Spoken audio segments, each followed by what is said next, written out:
13 দিনের মাথায় হসপিটাল থেকে বাড়ি ফিরবেন দিলীপবাবু। দিলীপবাবু বেডে বসে আছেন। পাশে বসে আছেন দিলীপবাবুর স্ত্রী সানন্দা দেবী। তানিয়া আর তিথি দুজনেই এসেছে বাবাকে বাড়ি নিয়ে যাওয়ার জন্য। তানিয়া আর তিথি দিলীপবাবুর দুই মেয়ে। তানিয়া বড় আর তিথি ছোট। ডিসচার্জ সার্টিফিকেটটা হাতে পেতে আরো আধ ঘন্টা লাগবে। অপেক্ষা করা ছাড়া উপায় নেই। বেডে বসে দিলীপবাবু যেন একটু অন্যমনস্ক, কেমন যেন ঘরের মধ্যে রয়েছেন আর এদিক ওদিক তাকিয়ে তাকিয়ে কি যেন সব দেখছেন। এদিকে সৌপায়ন আজ ছুটি নিয়েছে। সৌপায়ন দিলীপবাবুর বড় জামাই। সৌপায়নও হসপিটালে এসেছে। সিনিয়র নার্স যিনি ছিলেন উনি সৌপায়নকে ডেকে বুঝিয়ে দিচ্ছেন কোন ওষুধগুলো নিয়মিত খেতে হবে, নেক্সট কবে চেক আপে আসবেন সেসব কথা। বরাত জোরে এ যাত্রায় বেঁচে গেছেন দিলীপবাবু। সঙ্গে সঙ্গে হসপিটালে নিয়ে আসতে না পারলে হয়তো খারাপ কিছু ঘটে যেতে পারত। হার্ট অ্যাটাক তো আর বলে কয়ে আসে না। সোফায় বসে টিভি দেখতে দেখতে বেশ গল্প করছিলেন সানন্দা দেবীর সাথে। কি যে হয়ে গেল, সোফা থেকে পড়ে গিয়ে সেন্সলেস, সঙ্গে সঙ্গে মাথা ফেটে ব্লিডিং, এক ভয়ঙ্কর অবস্থা। এই কদিন কম ধকল সহ্য করতে হয়নি সানন্দা দেবীকে। সে যাই হোক, দিলীপবাবু সুস্থ হয়ে যে বাড়ি ফিরছেন এটাই তো অনেক বড় আনন্দের। এদিকে দিলীপবাবুর অন্যমনস্কতা ভাবটা বেশ অনেকক্ষণ ধরে লক্ষ্য করছিল দিলীপবাবুর বড় মেয়ে তানিয়া। তানিয়া জিজ্ঞেস করলো, বাবা তুমি ঠিকঠাক আছো তো? তোমাকে কেমন যেন একটা লাগছে, আর কোনো কষ্ট নেই তো? দিলীপবাবু বললেন, এখন একদম ফিট রে মা। কিন্তু কিন্তু আবার কি? এদিক ওদিক কি দেখছো? তোমার জামাইকে খুঁজছো তো? চিন্তা করো না, ও এসেছে। জানো বাবা, তোমার ছুটি হবে বলে ও আজ অফিস যায়নি। ও বলল তোমরা একা সামলাতে পারবে না। এই কদিন তোমার জামাই ঠিক মতন করে খাওয়া দাওয়া পর্যন্ত করেনি। একটা চিন্তা তো থাকেই। তানিয়ার কথাগুলো যেন শুনতেই পাচ্ছিল না দিলীপবাবু। দিলীপবাবু দেখেন একটু দূরে দাঁড়িয়ে আছে ছোট মেয়ে তিথি। তিথির দিকে তাকিয়ে দিলীপবাবু বললেন, তুই দূরে কেন দাঁড়িয়ে?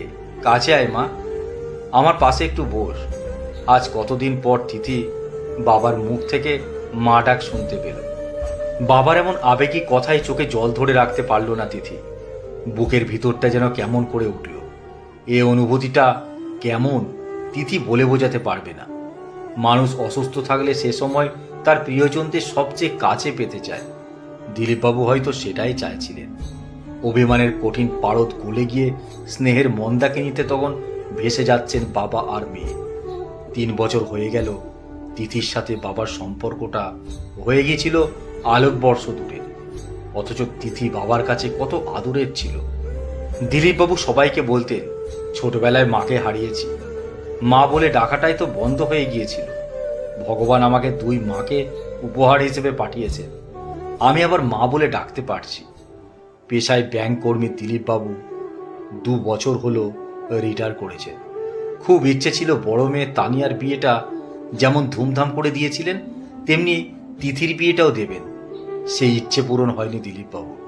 দিলীপবাবুর নিজেই ছোট মেয়ে তিথির জন্য ভালো পাত্রের সন্ধান করেছিলেন। ছেলেটি ব্যাংকে চাকরি করে। সেদিন অফিস থেকে ফিরে তিথিকে ডাকলেন নিজের ঘরে। সানন্দা দেবীও পাশে ছিলেন।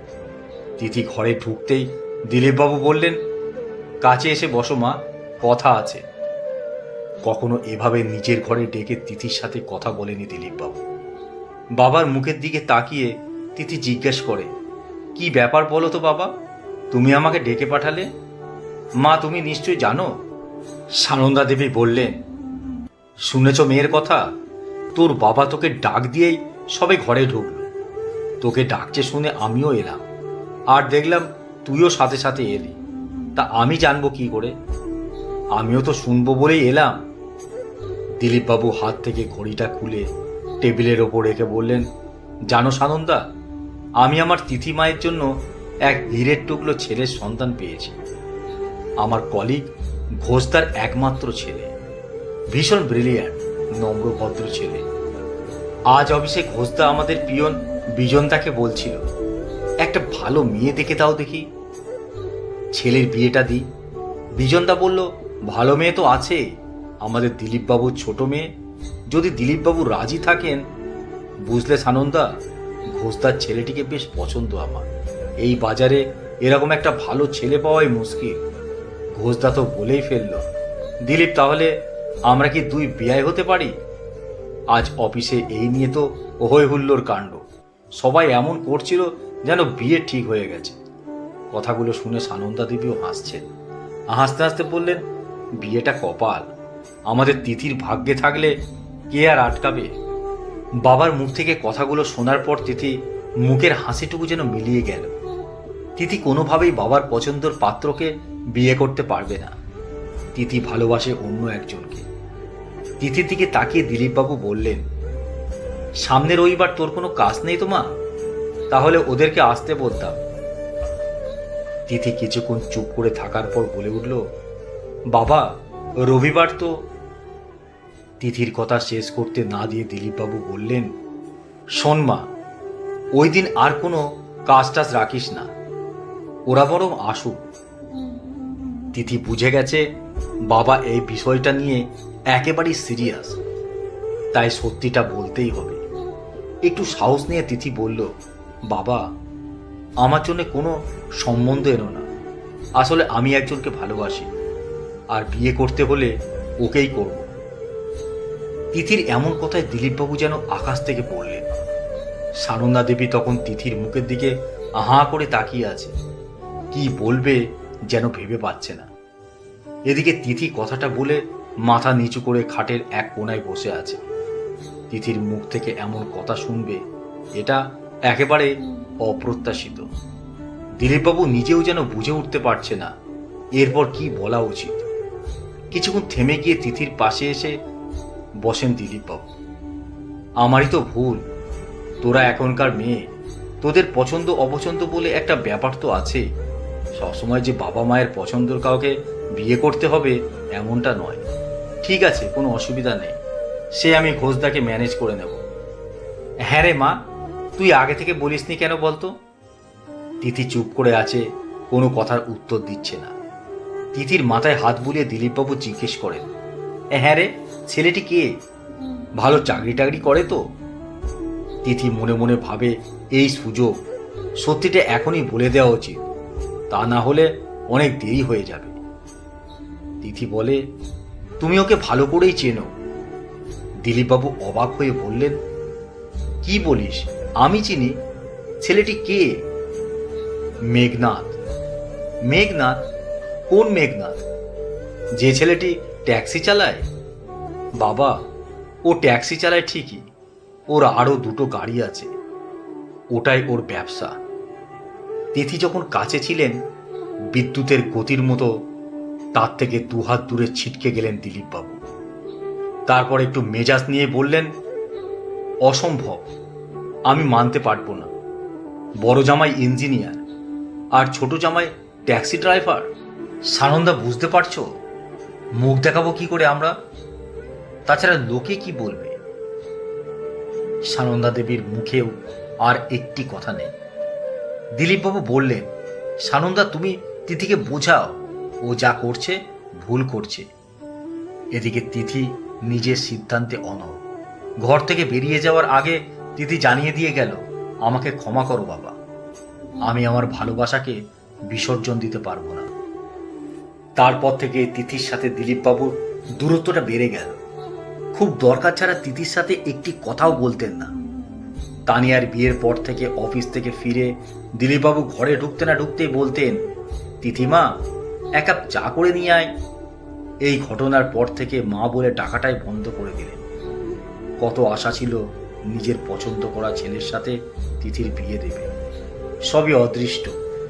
এদিকে বাবার অমতেই নিজের পছন্দ করা ছেলে মেঘনাথকে বিয়ে করেছে তিথি। দিলীপবাবু বাড়ি থেকে মেঘনাথদের বাড়ি খুব একটা দূরে নয়, একটা পাড়া পেরোলে মেঘনাথদের বাড়ি। সানন্দা দেবী দিলীপবাবুকে বলেছিলেন, ছেলেটিকে একটিবার বাড়িতে ডাকি, তুমি বরং কথা বলো, দেখোই না ছেলেটি কেমন। সানন্দা, আমার ডাকা বা না ডাকায় কি যায় আসে? ওর মনে হয়েছে ওকে বিয়ে করবে, করুক, তবে আমি কোনো দায়িত্ব নিতে পারবো না। এরকম বলো না, তিথি তো আমাদের মেয়ে, ওর বিয়েটা তো দিতে হবে। আমার তো আপত্তি নেই, আমি বাধাও দেব না। আমি কোনোদিনই ওই ছেলেটিকে মেনে নিতে পারবো না, এটা তোমাকে জানিয়ে রাখলো। তিথিকে সানন্দা দেবী অনেক বুঝিয়ে বলেছে। তিথি নিজের সিদ্ধান্তে অনড়। সানন্দা দেবী যখন তিথিকে আরও একবার ভেবে দেখার কথা বললেন, তিথি বলে দিল, বাবা যদি মেঘনাথকে মেনে না নেয় তাহলে আমার বিয়ে নিয়ে তুমিও ভেবো না মা, আমরা মন্দিরে গিয়ে বিয়ে করে নেব। জামাই হিসেবে মেঘনাথ যখন এ বাড়িতে সম্মান পাবে না, তখন কি দরকার ওর এ বাড়িতে আসার। মন্দিরে গিয়ে নমনম করেই বিয়েটা সেরে নিয়েছিল তিথি। বিয়ের পর তিথির এ বাড়িতে আসা যাওয়া থাকলেও মেঘনাথ কোনোদিনই আসেনি। সানন্দা দেবী তিথিকে বলেছিলেন, মেঘনাথকে বাড়িতে আসতে বলিস, বাড়িতে আসা নিয়ে তো তোর বাবার আপত্তি নেই।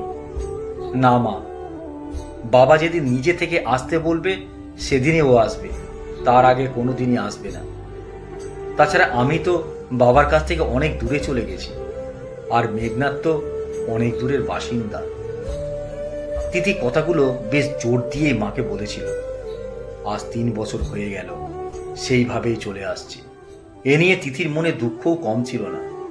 তবে আজ সেই দুঃখের বাঁধ ভেঙে গিয়ে তিথি বাবার কাছে বসে বাবার বুকে হাত বুলিয়ে দিচ্ছে। কখন যে দিলীপবাবুর চোখে জল এসে গেছে নিজেও বুঝতেই পারেনি। এমন সুন্দর দৃশ্য দেখে সানন্দা দেবী সন্তর্পণে চোখের জলটা মুছে দিয়ে তিথিকে বললেন, তিথি, বাবাকে জামাটা পরিয়ে দে। তিথি মায়ের হাত থেকে জামাটা নিয়ে বাবাকে পরিয়ে দিচ্ছিল। দিলীপবাবু বললেন, কতদিন পর আমার ছোট মার হাতে ছোঁয়া পাচ্ছি। এবার তানিয়া বাবার কাছে এগিয়ে এসে বলল, বাবা তুমি আবার খুশি তো? আর কোনো দুঃখ নেই তো? খুব খুব খুব খুশি রে মা, বলেই একটা হাত বাড়িয়ে দেয় তানিয়ার দিকে। তানিয়া বাবার হাতটা ধরে পাশে এসে বসে। এদিকে বড় জামাই সৌপায়ন চলে এসেছে, হাতে একটা ফাইল। এই আবেগ ঘন দৃশ্যের মাঝে সৌপায়ন বলে উঠল, আর দেরি করলে হবে না, এবার তো নিচে নামতে হবে। তারপর ভালো করে তাকিয়ে একটু অভিমানের সুরে বলে, বাবা তো দেখছি মেয়েদেরকেই ভালোবাসে, জামাইদের কথা মনেই নেই আর। দুজন আয়া পাশেই দাঁড়িয়েছিল। তাদেরকে উদ্দেশ্য করে দিলীপবাবু বললেন, বুঝলেন, এ হচ্ছে আমার জামাই। কে বলেছে জামাই আপন হয় না? আমাদের জন্য অনেক করে ছেলেটা, খুব গুণী ছেলে, আমাদের সুবিধে অসুবিধে সবেতেই আসে। দিলীপবাবুর কথা শেষ হতেই একজন আয়া বলে উঠলেন, তবে আপনার ছেলেটিও খুব ভালো, যেমন ভালো একটা জামাই পেয়েছেন তেমনি আপনার ছেলেটিও। দেখলাম তো এই 12-13 দিন দিনরাত এক করে দিয়ে যেভাবে আপনার জন্য করলো, সত্যি আপনার কপালটা ভীষণ ভালো। আমি জিজ্ঞেস করেছিলাম, কে হয় আপনার? বলল, আমার বাবা। আমি দেখি তো কত ছেলে মেয়ে আছে বাবা মাকে হসপিটালে ফেলে দিয়ে চলে যায়, সারাদিনে এক বাটি দেখা করতে কিনা আসে। আর আপনার ছেলে আপনার জন্য যা করলো, এমন ছেলে পাওয়া সৌভাগ্যের। আয়ার এমন কথায় কিছু বুঝে উঠতে না পেরে দিলীপবাবু বললেন, আরে কি বলছেন, আমার কোনো ছেলে নেই। আমার বড় জামাই সৌপায়ন, ওই তো সব করেছে। কি বলছেন আপনি? তাহলে যে ছেলেটি আপনার জন্য এত কিছু করলো, রাতের বেলায় যখন যা ওষুধ লেগেছে তখনই এনে দিয়েছে।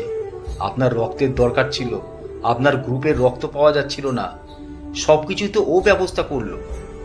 আমরা তো সেটাই ভাবছিলাম, এই হচ্ছে ছেলে, যাকে বলে বাবা মায়ের আদর্শ ছেলে। দিলীপবাবু হাঁ করে তাকিয়ে আছেন সানন্দার দিকে। তারপর মেয়েদের দিকে তাকিয়ে জিজ্ঞেস করেন, কি সব বলছেন উনি?